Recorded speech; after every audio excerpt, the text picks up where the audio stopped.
Phil Collins became a joke for the exact same reason he became a legend. Dad rock, elevator music, the guy you uncle blast in your car.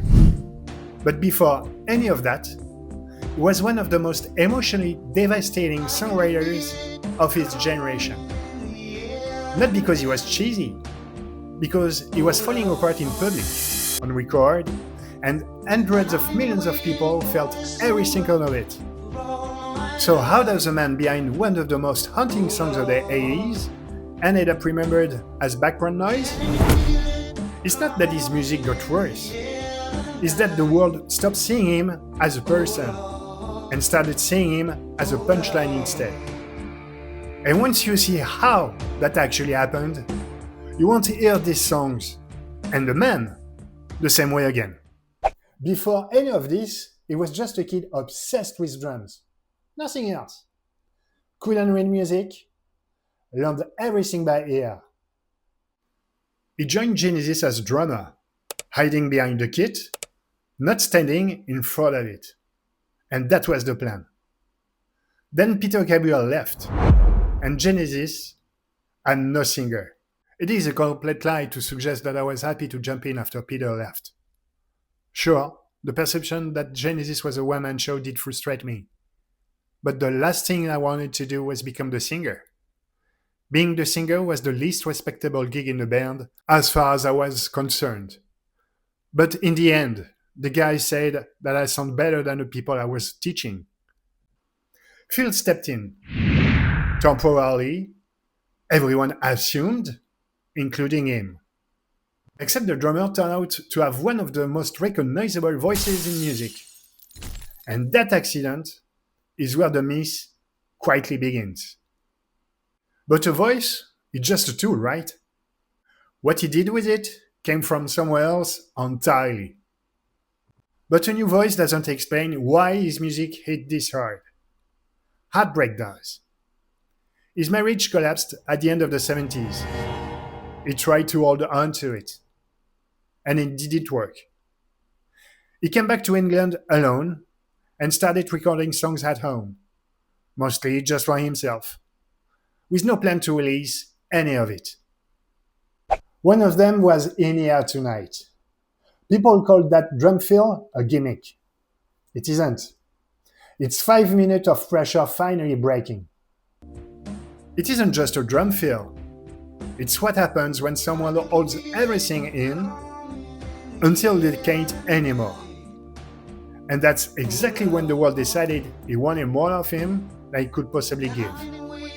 Here's where it gets dangerous. The pain worked. The songs worked. So he kept going. Against all odds. One More Night. Easy Lover. Genesis.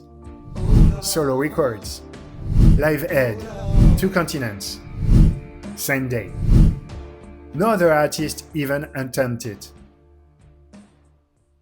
Phil Collins didn't just become successful. He became unavoidable. On every radio station, every award show, every screen at once. Imagine opening your fridge in 1985 and finding Phil Collins inside it. That's close to how it felt. I can look back now and see how annoying I must have been to people in the 80s and 90s. It must have felt like I was in their face all the time.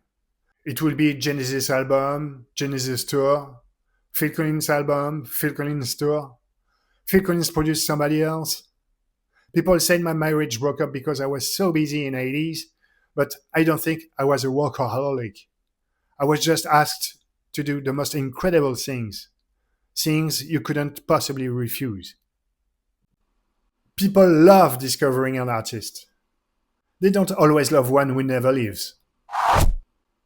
Have you ever loved something so much you help it wear it out without meaning to?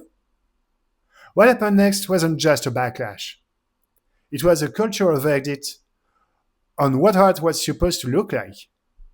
And Phil Collins didn't fit the picture anymore. Before we finish, you know I'm curious. So tell me in the comments, what's the one Phil Collins song you never stopped coming back to? Then came Sussudio, a word that means nothing, because he made it up on the spot and kept it. It should have been a joke. For a while, it wasn't. Because Phil Collins never had Prince's Mystery or Bowie's Reinvention or Rockstar Danger. He was just a normal, wounded man who happened to be extremely good at sounding like one, in a genre built on looking untouchable. Then grunge arrived and the culture flipped overnight. Polished suddenly meant fake. Emotional suddenly meant soft. And sincerity became something to be embarrassed by. Phil Collins didn't change. The world's relationship with vulnerability did. And while everyone was busy deciding he wasn't cool anymore, something far more serious was happening where nobody could see it. While the jokes piled up, his body was quietly failing. Decades of drumming wrecked his spine. Surgeries followed, one after another.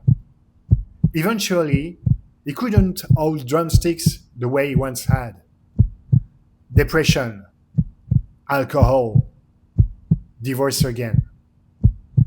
Retirement announced more than once.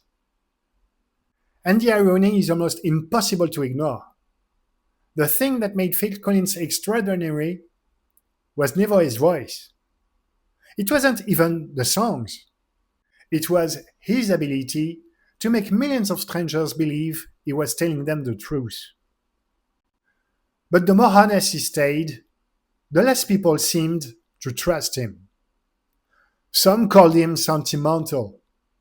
Others called him outdated, as if success had somehow erased the pain that created those songs in the first place.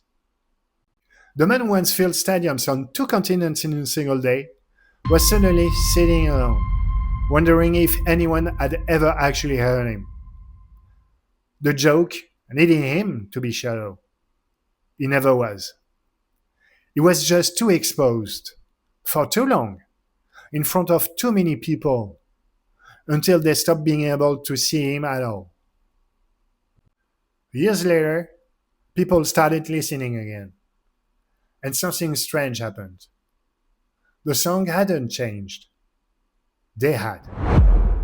Phil Collins was never the embarrassing part of the story.